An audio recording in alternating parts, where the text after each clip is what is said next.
दिवाली में रिकॉर्ड कायम करने के बाद उत्तर प्रदेश सरकार की निगाहें अब छठ पर्व पे है। छठ पर्व ऐसा है जिसपे सबकी निगाहें टिकी हुई हैं। हमारे साथ बात करने के लिए है नगर विकास मंत्री, ऊर्जा मंत्री ए.के. शर्मा जी।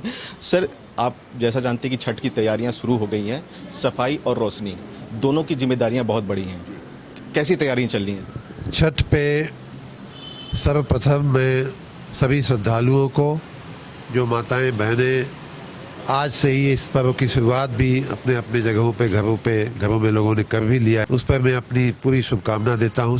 जहाँ तक व्यवस्था की बात है तो नगर विकास विभाग पूरी तन्मयता के साथ, पूरी श्रद्धा के साथ, पूरी कर्तव्य परायणता के साथ छठ के श्रद्धालुओं की सेवा में लगा हुआ है।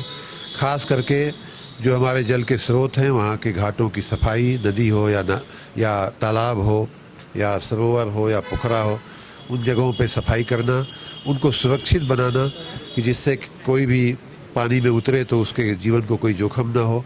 साथ ही लोग जो चढ़ावा चढ़ाते हैं, फूल पत्ता जो चढ़ाते हैं, उसके चलते नदी में या जलाशय में कोई गंदगी न हो, उसके लिए भी सतर्कता रखते हुए जालीनुमा कलश बनाने का काम, वहाँ के अगल बगल के वातावरण को सुशोभन करके रंगाई पुताई करके और सुंदर बनाने का काम, स्वच्छ छठ के साथ साथ छठ जो है सुरक्षित रहे, लोगों को किसी एक लिमिट तक ही पानी में उतरने देने का अनुशासन रखने की बात, ये सारी बातें नगर विकास विभाग के जिम्मे आती हैं और उसको हम लोग कर रहे हैं।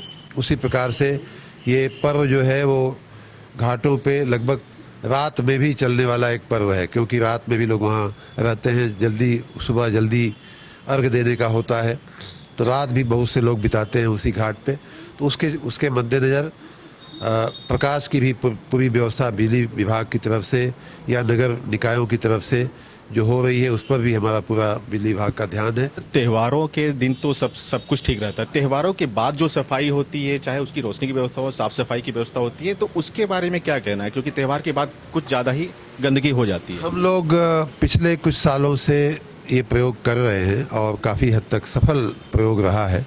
स्वच्छ छठ, ये 2 साल पहले हम लोगों ने इस शब्द को शुरुआत किया था और उसमें ये कहा गया था कि सभी लोग जो अपना फूल पत्ता या जो भी चढ़ाने का सामान लाते हैं, नदी में यहाँ वहाँ फेंकने के बजाय जो निर्धारित जगह हम लोगों ने बनाया है, कई जगह कई तरह के प्रयोग किए गए, जैसे जाली का ही कलश बना दिया गया नदी के अंदर ही, तो अगर हम उसमें अपनी फूल पत्ती डालते हैं तो नदी में भी प्रवाहित किया हुआ हो गया और साथ में वो फैलती नहीं है, उसी कलश में, उसी जाली में वो सिमट के रह जाती है। तो इस प्रकार के प्रयोग करके हम लोगों ने स्वच्छ छठ, प्लास्टिक से मुक्त छठ मनाने का भी हम लोगों ने प्रयोग किया।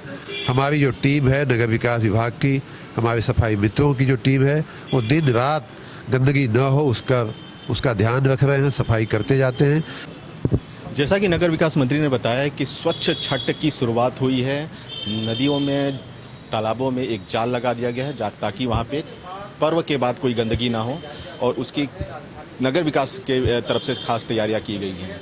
सुमित श्रीवास्तव, कैमरामैन सुशील अवस्थी के साथ सुदर्शन न्यूज़, लखनऊ।